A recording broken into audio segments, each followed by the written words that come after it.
تعزیہ کا مسئلہ، تعزیہ جو ہے اس کا مسئلہ مختلف بھی ہے، اتنا میں بتاؤں گا، کنفیوز نہیں ہونا۔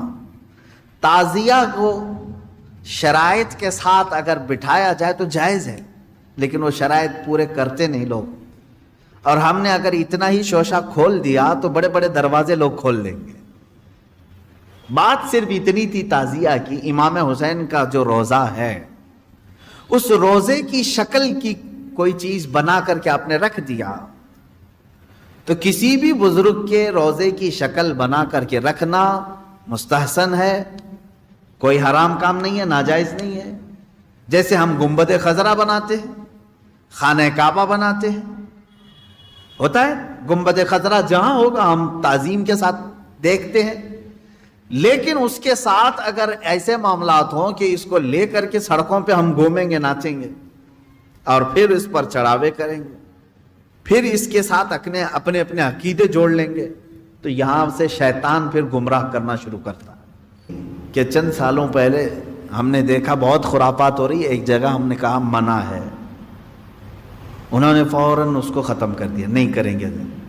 ہاں میں نے کہا کہ ٹھیک ہے، مولا حسین کے روزے کی شکل بناؤ، ہر گھر میں بنا کر کے رکھو، یاد کے لیے اچھا، اپنے بچوں کو دکھاؤ کہ یہ مولا حسین کا روزہ ہے۔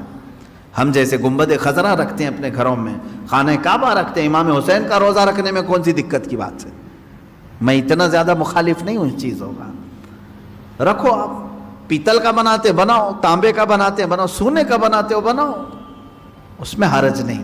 ہم جس چیز کی مخالفت کرتے ہیں وہ خرافات و حرام کاریاں جس کو باہر سڑکوں پر کیا جاتا ہے، میں اس کا مخالف۔ خیر بات آئی، بند ہو گئی، لیکن ہوتا کیا تھا معلوم ہے؟ چند دنوں کے بعد دوسرا محرم آیا تو گھر والے کہتے ہیں کہ حضرت وہ تو بند ہیں لیکن بچے ویسے ہی ناچ رہے ہیں، ہاتھ ایسے لمبے کر کے خود پنجہ بن گئے ہیں اور ناچ رہے ہیں۔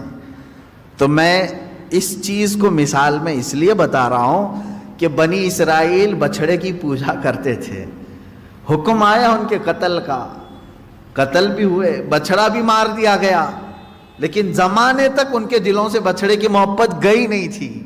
وہی ذکر آج کی آیت میں نے پڑھا ہے، اللہ فرماتا ہے ثم اتخذوا العجل من بعد ما جاءتهم البینات، پھر یہ بچڑے کو ایسا لے کر کے بیٹھے رہے جبکہ ان کے سامنے کھلی ہوئی نشانیاں تھی۔ وَأُشْرِبُوا فِي قُلُوبِهِمُ الْعِجْلَ، اللہ فرماتا ہے ان کے دلوں میں ایسا لگتا ہے بچڑا پلا دیا گیا ہے، پی گئے ہیں بچڑے کو، اتنی محبت تھی، جبکہ روشن آیتیں اور دلیلیں دیکھی۔ تو خلاصہ یہ ہے میرے عزیزو، کہنے کا مطلب کہ بعض چیزیں گمراہیاں ایسی ہیں جن کو چھوڑنے کے بعد بھی وہ کچوکے لگاتی رہتی ہیں، برے گناہ بھی ایسے ہیں جن کو چھوڑنے کے بعد وہ دوبارہ دماغ میں وسوسے ڈالتے رہتے ہیں۔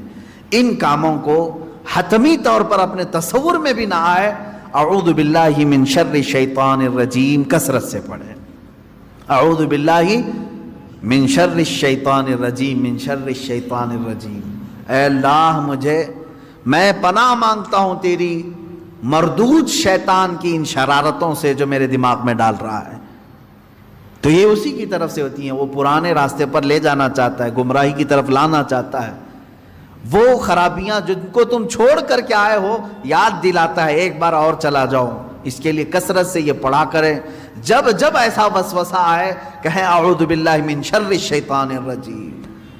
آج ہی صبح گناہ سے توبہ کیا، سوچا کہ نہیں کروں گا یہ گناہ، لیکن رات ہوتے ہی پھر خیال آیا ایک بار اور کر لو، میں بتا رہا ہوں فوراً اس وقت یہ پڑھو اعوذ باللہ من شر الشیطان الرجیم۔ اے اللہ میں تو چھوڑ چکا تھا شیطان مردود، پھر مجھے لا رہا ہے وسوسے، میں تیری پناہ مانگتا ہوں مردود شیطان کی شرارتوں سے۔